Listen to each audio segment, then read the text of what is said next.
La medicina ahorita cada vez está siendo más multidisciplinaria. Inflamación estomacal, yo creo que ya está en el DNA, ¿no? Son muchas más cosas que solo enfermedad hemorroidal. ¿Cómo sé con quién ir, cuándo y cómo y quién es mi primer parada?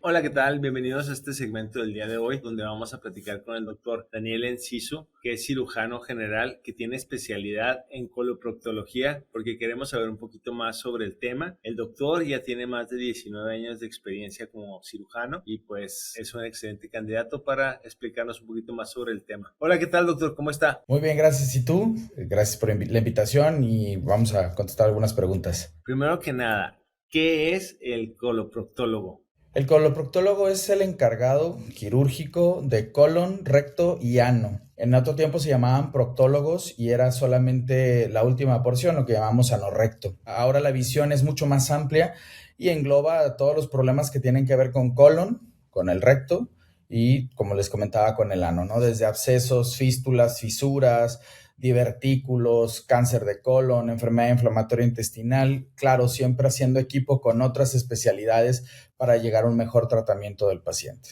Ahí va mi siguiente pregunta. ¿Qué son los problemas más comunes que tratan en el área de coloprocto? O sea, así se abrevia, ¿no? Así le dicen coloprocto, para no decirlo todo, o sí. Sí, claro, coloprocto está bien, o procto también, de repente mucha gente le sigue llamando. Y es que aquí hay dos vertientes, una es la del colon, propiamente dicha, o sea, donde generalmente va a ser cirugía abdominal, trastornos más complejos tal vez, y la otra parte que es la proctología, que es anorrecto. Y en ese sentido, lo más frecuente, uno podría pensar que son solamente almorranas, ¿no? En realidad, digo, sí, la enfermedad hemorroidal es una de las más frecuentes que vemos, pero también vemos abscesos anorrectales, también vemos fisuras, también vemos otras opciones como condilomas. Entonces, son muchas más cosas que solo enfermedad hemorroidal. Y en colon, lo más frecuente es enfermedad diverticular. Cada vez está siendo más frecuente la enfermedad inflamatoria intestinal, pero todavía estamos lejos de números, por ejemplo, europeos. Va creciendo, todavía está más o menos lento, ¿no?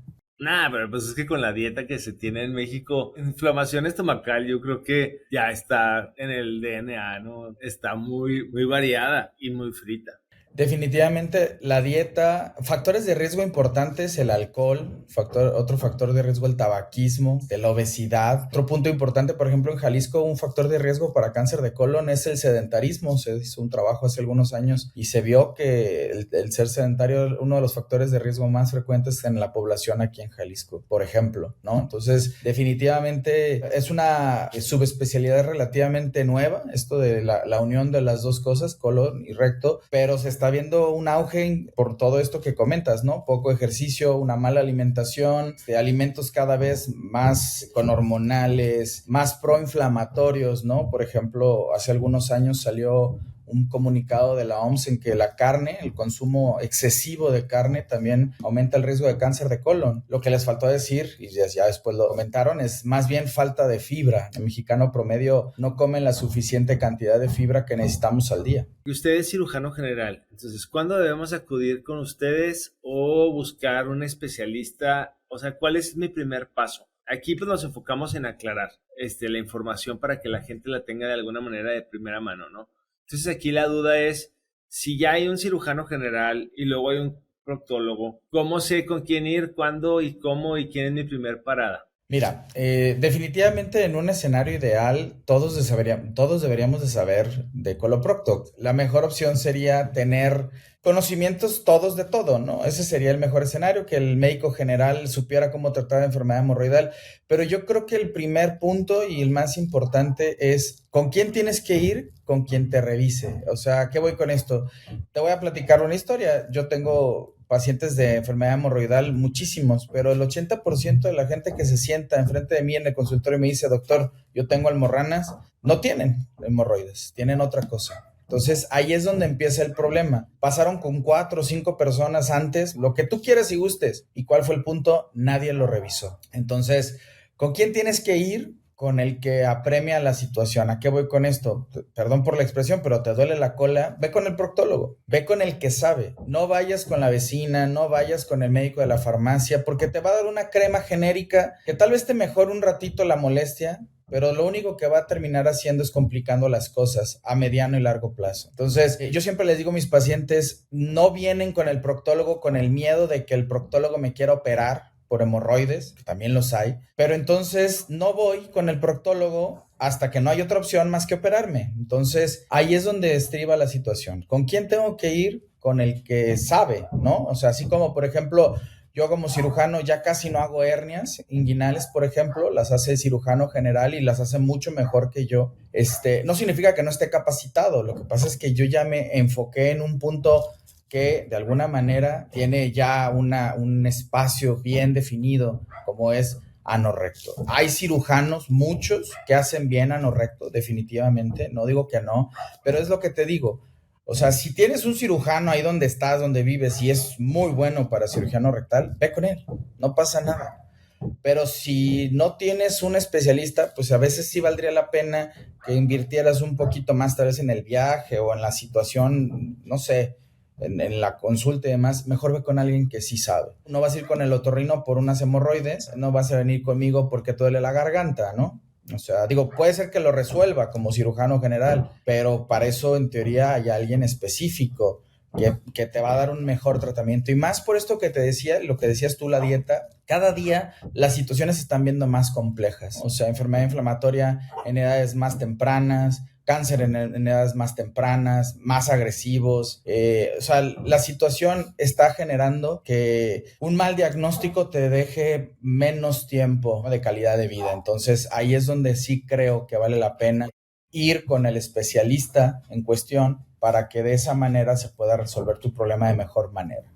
Yo me refería que, por ejemplo, en ocasiones uno trae un síntoma y el síntoma se puede prestar a que no sabes con quién vas. Yo en mi caso, o sea, yo traía un mareo y fui con el otorrino y él me diagnosticó unas cosas. Fui con el neuro, me diagnosticó otras cosas. Total, cada uno me dio un tratamiento y me revisó bien. Y a última cuenta era algo que tenía que ver con la mandíbula, con el maxilo. Entonces, o sea, el saber más o menos identificar, por lo mismo que empecé a tratar de sacar esta serie de mini programas donde hablamos específicamente de temas como ahorita el coloprocto, que están un poquito, la gente desconoce y pues para que sepamos bien y podamos atendernos de alguna manera más asertiva. Pero eso es más que nada a lo que me refiero, de que muchas veces un síntoma puede ser ajonjolí de varios moles y no sabes con quién ir y pues cada uno por sí solo sí te va a dar un tratamiento y no tiene nada que ver con que no te hayan revisado bien, más bien es por la naturaleza. No sé si me expliqué o cantinflé mucho.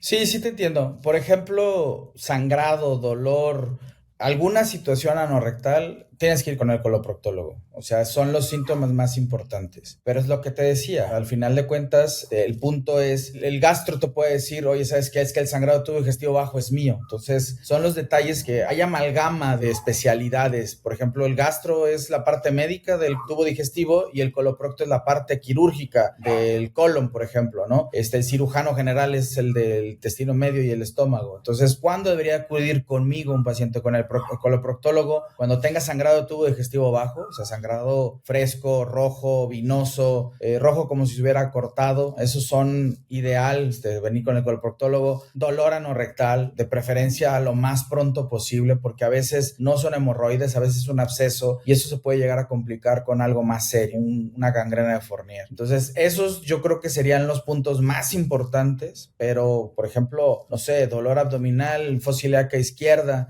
que es prácticamente de pacientes con diverticulitis, también es una opción viable que vengas conmigo. Y ese es otro de los puntos importantes. A veces terminan llegando con alguien que no tiene la destreza y terminan con una estoma, ¿no? Con una colostomía o algo por el estilo, cuando no se requería, por ejemplo. Entonces, por ejemplo, ¿cómo sé cuándo ir con el coloprocto, con el cirujano general o con el gastroenterólogo? Que por lo general estudian mucho los tres las mismas cosas. Sí, es que es lo que te decía, se concatenan los puntos porque, por ejemplo, el gastro ve tubo digestivo, pero él no opera. Entonces, si es un sangrado de tubo digestivo por enfermedad diverticular, sabes, la medicina ahorita cada vez se está haciendo más multidisciplinaria. Entonces, por ejemplo, una enfermedad diverticular la puede manejar en conjunto el gastro, el cirujano, el coloproctólogo y el radiólogo intervencionista. Entonces, al final de cuentas, eso te permite un mejor manejo para el paciente. Pero sí, o sea, definitivamente dolor abdominal, fiebre, datos de irritación del peritoneo en el sentido de, o sea, toso y me duele la panza, camino y me duele el abdomen. Todos esos detalles son importantes tratarlos y lo más seguro es que pueda ser, por ejemplo, una enfermedad diverticular. Entonces, sangrado es uno de los principales. Ahí es donde te digo, si llegas con el gastro, te va a resolver. Inclusive a veces, o sea, la gran mayoría de los pacientes con sangrado tubo digestivo no requieren una cirugía. Entonces, sangrado puede ser con él, dolor, molestia y demás con el coloproctólogo. Y en general, dolor abdominal y demás, el paciente que no tiene un diagnóstico como tal, que es, digamos, lo que decíamos en cirugía, un balón suelto, ese paciente lo puede tratar el cirujano general. A lo que voy es, nos hemos ido subespecializando, o sea, haciendo especialidades cada vez más cortitas, más pequeñas, pero al final de cuentas es lo que te decía, el cirujano general es el que normalmente opera, por ejemplo, un paciente con diverticulitis en la guardia. Por eso te digo, ¿con quién acudir? De preferencia con el especialista de cada sección. Ándale, pero cuando uno no sabes cuál debe ser tu primer parada. Pues es que es lo que te decía, o sea, en el escenario ideal sería el médico general, ¿no? El médico que puede resolverte la situación, el médico que de alguna manera es que te permite de alguna manera poder trabajar, o sea, entender al paciente y llevarlo por un proceso, sería el médico general o el médico de familiar o el médico integral que ahora salió. O sea, esa sería la mejor opción. El problema, volvemos a lo que te decía hace rato, es que no se lleva a cabo bien la distribución de los pacientes. Entonces, por ejemplo, el paciente con sangrado tubo digestivo bajo, con sangrado rojo, fresco, como si estuvieras cortado, puede ser por divertículos o puede ser por una enfermedad hemorroidal. Sangrado de tubo digestivo bajo, la mejor opción para mí sería ir con el coloproctólogo. Te puede hacer una colonoscopia, te puede resolver sea lo que sea, y ya él tal vez le hable un gastro o le hable el radiólogo intervencionista, pero esa es la situación, o sea, ya ahorita con la medicina como la tenemos, ya no es solo uno tal vez, se concatenan y ahí es donde no sabría decirte, o sea, los 3 puntos que te acabo de decir creo que son los necesarios. Muchas gracias, doctor, por aclararnos este tema y este punto. Cualquier duda que tengan, pues los invito a que nos dejen sus comentarios y no sé si tenga algo que le gustaría aclarar o agregar más bien. Lo que me parece más importante es no lo dejen a la suerte. Lo que les decía hace rato, si te duele la cola, tienes que acudir con el especialista. Tienes que ir con el que sabe, no aceptes remedios de la abuela, no aceptes cualquier tratamiento porque al final de cuentas, como te acabo de decir, no todo allá atrás son hemorroides. Puede haber muchas cosas más y otras cosas que si tú sigues tratamientos, yo he visto pacientes quemados porque se ponen sábila hirviendo, se ponen quemados por el hielo, por ejemplo, o sea, hay muchas complicaciones. Entonces, acudan con el especialista para que pueda resolver sus dudas y sus problemas. Excelente. Muchas gracias, doctor, y pues estamos en contacto. Claro que sí. Después de mi conversación con el doctor Daniel, me queda claro que ante problemas con hemorroides, fisuras anales o enfermedades inflamatorias del intestino, acudir a un coloproctólogo es fundamental. Su enfoque especializado en el colon, recto y ano permite ofrecer un diagnóstico preciso y tratamientos adecuados para cada caso. Gracias por escuchar. Esto fue MedTech. Antes de escoger a tu doctor, investiga sus años de experiencia, así como el número de procedimientos que ha realizado y si es miembro de las instituciones que regulan y certifican que cuenta con los estudios y conocimientos necesarios para realizar los procedimientos y cirugías que ofrece. En la descripción encontrarás un enlace con más información sobre el tema hablado, así como los especialistas dentro de la República Mexicana que cumplen con los requerimientos para hacerlo. La información mencionada aquí representa un punto de vista y no debe ser tomada como una valoración médica. Y recuerda, invertir en salud para no gastar en enfermedad es una excelente filosofía. Gracias por escuchar y no olvides suscribirte a nuestros canales.